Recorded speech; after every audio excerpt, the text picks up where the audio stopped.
Tom killing it last night on the panel. He's the host of the Mitts Off podcast. He's the former Oiler, and he was a member of the Dallas Stars organization as well. We'll get to that in a little bit. But Gaz, the Edmonton Oilers are off to the Western Conference Finals. Let's work our way through this hockey game. Actually, before we do that, big sigh of relief waking up this morning and remembering they won. They didn't blow it. They won. Yeah, Liam, I follow your lead there, where I might have had to take a break from social if Vancouver would have won.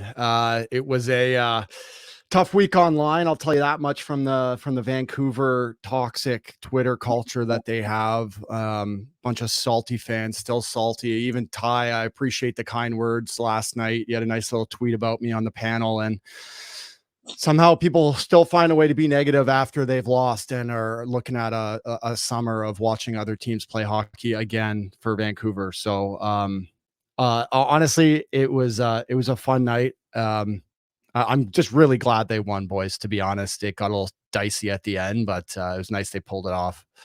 I think you showed your neutralness the other day when you put that collaboration of the embellishment going on. And you even threw a McDavid one out there. I don't know how Canucks fans can be so upset about it, but I'm not sure. True story. I put that out, and I don't like to check Twitter during the games, but you sometimes you find good stuff on there. Like there's stats and I don't know, every now and then, like I'll pull something, but I just decided to check it after the diving one. I was like, oh, I wonder how this thing went over.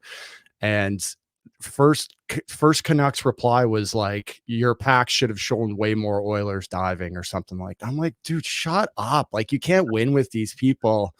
But you're right, man. Like, I think a focus of me and Kev's, and like, you guys know I love the Oil. I friggin' bleed blue and orange. And I just, I like to call games the way I see them. Like I gave the Canucks a lot of flowers when they deserved it. Same thing with Edmonton, but certainly, like, if they're not going, I'll call it that way too. I think I learned a lot of that from Bieksa, to be honest. Like, he has a lot of pride for Vancouver and has strong ties there, and he is not afraid to call a spade. And I think we really kind of played off each other, because it can be tough, man. Like, there was even certain situations, like I'll give you guys a look into it, like going into the first period intermission yesterday, 0-0. They are out shooting them 13-2. You figure, like, we're probably going to lean heavy Oilers here.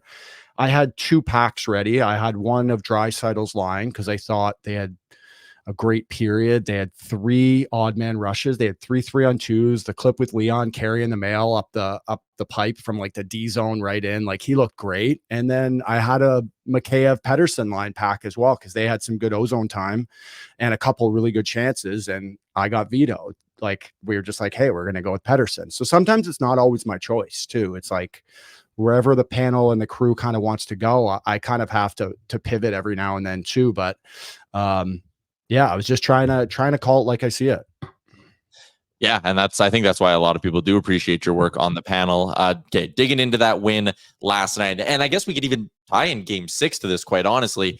I thought it was wildly impressive the way the Oilers just found a way to hunker down defensively. Like, Stuart Skinner, he couldn't have asked for a better return to the net in Game 6. He had to make the one tough save through traffic on Hughes. Aside from that, it's not like this guy was facing breakaways and odd mans. And I think you can go to last night. There were a couple breakdowns for the Oilers. Mikheyev missed on the breakaway in the first period. But for the most part, I thought the Oilers flexed their defensive muscles really, really well in those final 6 periods.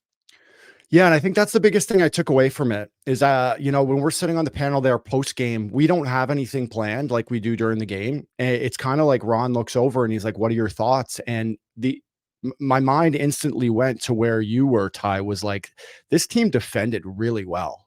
Like, I think the makeup of the team and the perception of the Oil is that they're very top heavy. They score a lot of goals. They depend on their skill. They want to use the power play. But I think they showed in Game 6 that they can play 5-on-5 and they can play without special teams, and they can defend and play in close games. I think they started to show that in the LA series and really grew into it in this Vancouver series, which is it's impressive. And it honestly, I think Oilers fans should be feeling good about that part of it. In saying that, some of the chances they gave up, I don't want to take away anything from what they did, but some chances they gave up and stuff like that probably isn't going to fly with the Dallas Stars. I know we will get to that eventually. They are a different beast, but for now, I thought honestly every guy played well on the defensive side of the puck, and it was almost like that was a huge mentality of theirs going forward. I will say too that they really locked it down in the last couple minutes, and I gave Chris Knobloch some props because I thought that was a great timeout. Freeds equated it to the NBA and basketball, where the other team goes like, hits 2 threes in a row, and the coach immediately throws up his hand. He's like, let's give these guys a breather. And you know what? When you're down 1 goal in a game, that can be spicy to take that time out there, because you might want to save that, if guys get extended out there and, you hit an icing, you might need that. And I thought they showed a shot of him, and you could kind of see I can almost guarantee you, like, the words coming out of his mouth were just calm down, bear down. We got this, trust each other. And they came out with like a different vibe after that. They weren't too panicked. There was no bad body language. So I think the leadership is coming from the top, starts with coaches, leadership group, and kind of works its way down from there. And I loved Darnell Nurse too in that last TV timeout, kind of rallying the guys together and giving them a little bit of a pump up too. Do you think the defensive style from the Oilers was what the big difference was from the last 2 games compared to what the first 5 games were for them? Yeah, actually I do. I think we spent a lot of time and focus, and as I watched back games and watched back shifts, they just had a number of players that were taking a lot more pride in playing defensively than I think the Oil did. I'm not going to lie. I think I said this to you guys before, but I think the Oil, heck, I did too, man. I think they thought it might have been easier than it was going to be, especially on the power play. And it took them a couple games to realize they were like, hey, this is not going to just happen. Like we're going to have to win this thing. Like, and I just thought, JT Miller started it, man. Give him a lot of credit. He's a gamer. Like, he plays hard. And once they finally figured out, like, hey, if we play good defensively too, we are going to wreck this team offensively. Like, man for man, they just weren't good enough, right? They simply just weren't good enough players to play with the Oil. And I think Game 6 showed them that. Game 6, they were like, okay, 5-on-5, like, we're better than this team. Like, plain and simple, flat, like, bottom line. So I think that's got to be part of their mentality going forward. I want to ask you about Connor McDavid. If you would have shown me this stat line in some sort of futuristic thing before the game, and I would have looked at 1 shot, no points, 30% in the dot, I would have been like, oh, great, the Oilers just got smoked in Game 7. Things didn't go well. Mm-hmm. Credit to the Oilers for, again, quieting the narrative that Connor McDavid has to do all the work, or they get carried by the power play or whatever. Like, Connor was quiet last night. After the game with Dan Murphy, when he was doing that stand-up, his voice was kind of hoarse, and I know there could be a lot of reasons why, but he wasn't himself in that game. Do you have any long-term concerns about McDavid? Like, again, it's not like Dallas had 3-4 days off. Rupe Hintz is going to have a bunch of time to get better. The Oilers got to get right on a plane and head down to Dallas here tomorrow. I'd be lying if I didn't say I'm not a little bit worried about what I saw from Connor McDavid in Game 7. Well, Ty, that's why I'm here, to look at the glass half full, buddy. I see that as a positive. If you can beat the Vancouver Canucks in Game 7 without your best player, I know they had no Best or no Demko, but if you would have told me you can win this game 3-2 and Connor's going to have no points and, what'd you say, 30% in the circle, imagine what they can do with him, having 1 and 2 and being 60% in the circle, driving his own line. I'm not an insider, but Hintz is going to miss some time. I don't know how much of the series it will be. And if I'm being honest with you, he is a massive part of that team. They are as deep as they come. They can roll 4, which is probably the biggest challenge for the Oil right now, I'd say. I did think outside of the turnover on the goal, Clowder and his line had a better night. but they're going to have to be even better on a shift-to-shift basis if they want to play with the Stars. But I think this is a good thing that Connor and, you can tell there's a couple guys nursing whatever it is, sickness, injury. By this time in the playoffs, I can almost guarantee you every player on that team is dealing with something, but so is Dallas. So I'll take the positive spin and say, listen, if you can go into a game 7 and your star player isn't one of your best, I'll take that as a good thing. Well, you mentioned there, like McLeod was a little bit better. Like I think Adam Henrique going into that group as well is going to be really good. But I wanted to ask you about the fourth line. I feel like Janmark and Carrick came in, and Brown had a really good game yesterday too, had the breakaway, and the penalty kill has been amazing. And it's basically been Janmark and Brown spearheading the thing. Like, what did you think of their play over this series? First and foremost, I thought Brownie had a great night last night. I thought he drove that fourth line. I think Janmark plays with a lot of poise in situations like that. And when I say that, I mean that he doesn't make a ton of mistakes. He won't give you a ton offensively, but he also is very sound defensively and pretty much just everything you'll ask out of a fourth liner. But I thought that was Brownie's best game. Honestly, now that I think about it, that I've seen him play in a long time. I think adding Sammy Carrick in there, Liam, really helped. I think, it starts in the face-off circle, but I think that was a big change for them. And, I went over this between the second and third, so I'm not sure if you caught this or who did. I'm going to re-explain it and go through it. But on the Oilers' second goal, they made an offensive zone change. And this doesn't sound like a lot, but when you hem a line in and that in the second period in Vancouver, they have to go pretty much through 2 zones to change. That is tough. So you get them hemmed in, they get it out, but then, you start floating it back. Oh my God, are we going to do this in real time? Oh, it's just the goal. But you get in there, and when you're in the ozone and you're snapping it around and you're cycling and the line you're playing against is getting tired, it's tough to put your pride aside and be like, hey, I'm going to go for a change right now. But they did that. Like Janmark changes first. Both guys recognize it. They look over and they see, oh, Nuge is on the ice now. Okay, let's get this going. Brownie goes off. Hyman comes flying off the bench, wins that battle. He wins the foot race to the puck because he has fresh legs. And buddy on D, it might have been Susie, was just gassed. So Hyman wins the foot race there. Then Sammy's like, okay, I got to get off too.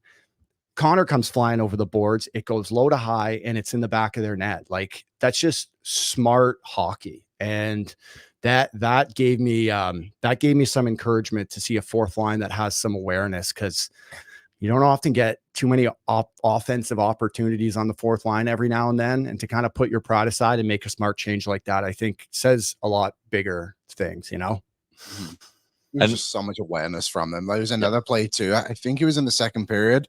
They were basically just killing off time when the top line is out there for the Canucks, and they had the puck. I think it was Carrick and whoever it was just in the corner, and then they got it out, dumped it right back in the corner and just killed off another 20 seconds of that shift. And it is like, that's a positive shift from her, right? Not every goal. It doesn't have to be a goal every time. Yeah. And I think that's what the fourth line did a really good job of, just having positive shifts where you end in a better spot than maybe where you started. Before we get to the Dallas series, the 2 other players I wanted to hit on, and I'll let you choose your own adventure and pick here. You want to gush about Dylan Holloway's emergence as a top 6 winger, or gush about Evan Bouchard looking like one of the best defensemen in the NHL? Yeah. I'll go Holly because I did him I did a little thing pregame on Dylan, just because the more I started to look into him and his story, I really didn't put a lot of things together. And so as I built this pack and started doing some history and reached out to some people, he did not have an easy start to his pro career. I went back to his very first shift in the NHL. It was his NHL debut versus Vancouver, and he threw an absolute pizza up the middle to Pettersson, who goes down, -1, gets sent to the minors. That is about as tough as it gets. And, I stress on this a lot, but it was tough for me, but almost easier for me when I eventually started going up and down, because I played the same role when I went up and when I came down. I was on the fourth line, no special teams, had to play tough. When Dylan goes down, he'll play 20 to 23 minutes a night at center ice in all situations. When he comes back up here, with Woody and then with Knobs, he's playing third, fourth line, no special. You have to change your role. You have to change your mindset.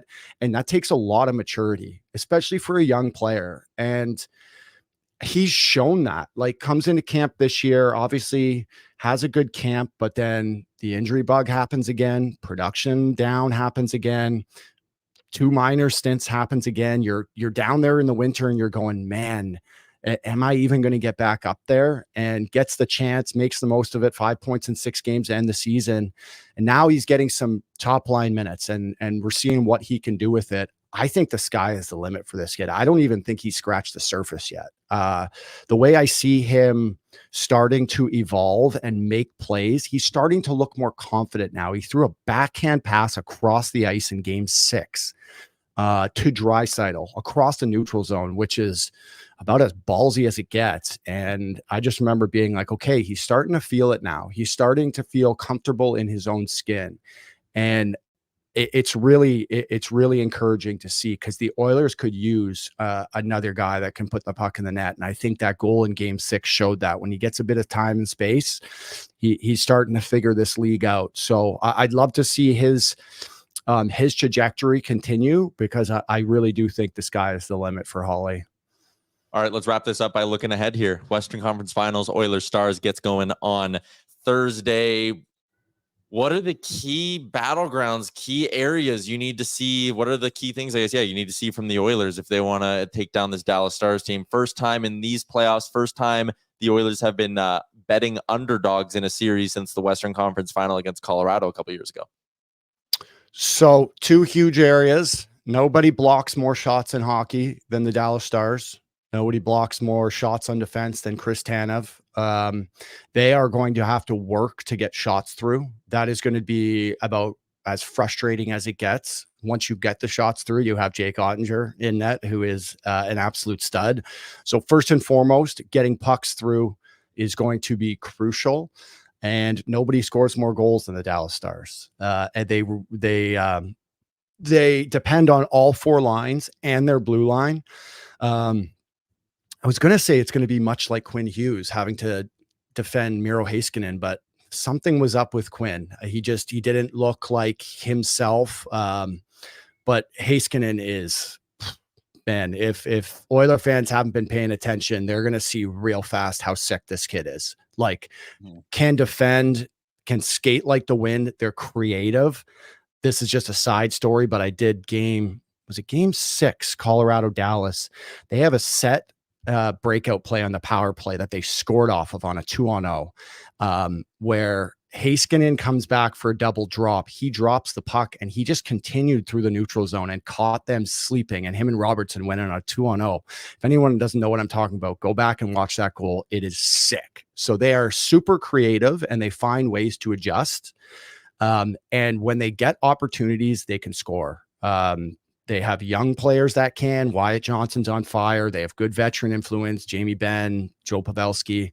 And like I said, they will play their 4th line against Connor. They will play their 4th line with Sammy Steele and Radek Faksa and Craig Smith all game. They spread their ice time out among everyone. So the biggest key for the Oil is, can we match that depth? Like, we need everybody. This can't be a series where it was in Vancouver, a couple games where you have 4 of 12 forwards going. If you want to win against the Stars, every guy's got to be chipping in.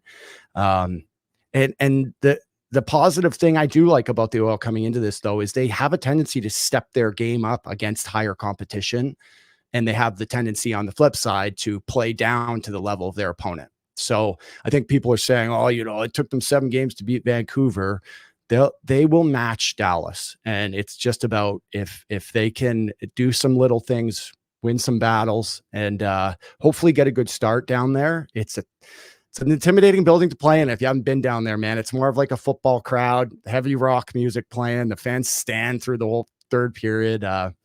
I'm excited, man. It's going to be a really good series. It is going to be a lot of fun. If Stars fans are ever getting on you and you need to get gassed up a little bit, just come scroll through our YouTube chat, because it's basically just like 160 comments being like, holy shit, I love Luke Gazdic on the panel. We love having you on the show, man. Go Oil, and we will chat with you next week after what will probably be game 3 or 4.